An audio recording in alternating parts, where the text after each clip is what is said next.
Habitués que nous sommes à voir la pensée africaine reléguée à l'image caricaturale, coloniale ou postcoloniale, cette programmation d'un retour aux fondamentaux de la philosophie et la pensée africaine ambitionne à partir d'analyses de travaux des pionniers de l'épistémologie africaine, remettre au goût du jour l'ancienne, fascinante et toujours moderne question de l'initiation, comme condition de possibilité d'accès à la connaissance, qui détermine le sachant, à savoir celui que l'on considère en Afrique comme étant habilité à gouverner les hommes. Pour ce faire, Amadou Hampâté-Bâ demeure le témoin oculaire pour nous faire découvrir combien les sociétés africaines ont pensé et su déployer une réflexion sur la personne humaine en tant que sujet voué à la connaissance, qui produit des savoirs et les transmet dans sa conscience de mortel. L'homme africain étant présent dans le monde par un système de symboles, de formes, de représentations dynamiques qui contribuent à des formes d'intelligibilité. Amadou Hampâté-Bâ, tradition orale et système de symboles. La tradition orale, pour nous, c'est l'enseignement, à tous les degrés. Degré primaire, degré secondaire, degré supérieur. Donc c'est l'enseignement à tous les degrés. Ça englobe aussi bien la morale, la philosophie, les mathématiques, la géométrie, et tout ce qui s'appelle connaissances humaines, tant au point de vue culturel qu'au point de vue cultuel. Et alors donc la tradition orale, c'est l'enseignement. Et or, cet enseignement est donné par des vieillards. Et c'est ce qui constitue l'initiation. Qu'est-ce que l'initiation? C'est le fait de suivre les leçons d'un maître.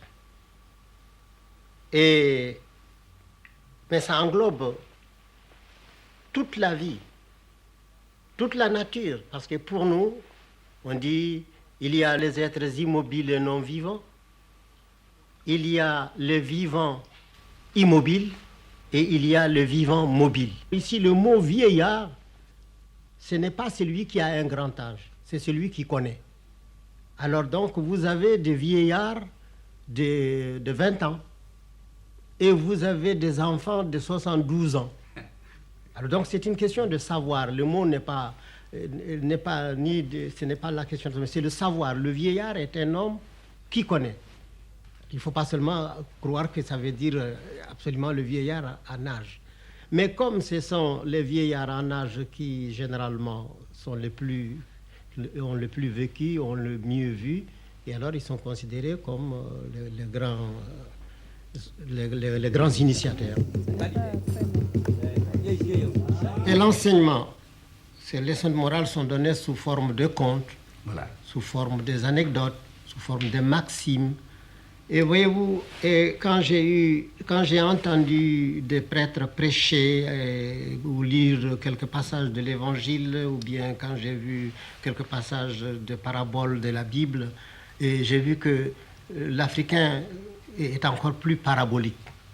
Il parle beaucoup plus en parabole que ce qui est vu dans l'ancienne tradition. Dieu commença par tracer des signes. Les signes se sont transformés en dessins. Dessiner, c'est faire commencer à être. L'eau, l'air, le feu, la terre. Les signes du début, les signes de Dieu sont tracés en noir, couleur d'eau, sous les autels au moment de leur fondation. Au commencement, Dieu se tenait à l'intérieur de l'œuf du monde.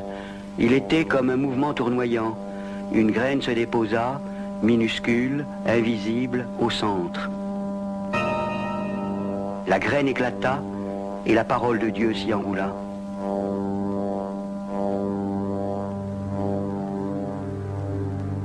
La graine, l'œuf du monde, c'est aussi un placenta. Au sein de cette matière vivante, Dieu créa les premiers êtres animés, 2 paires de jumeaux mâles. Et Dieu leur destinait une épouse parfaite, leur sœur jumelle.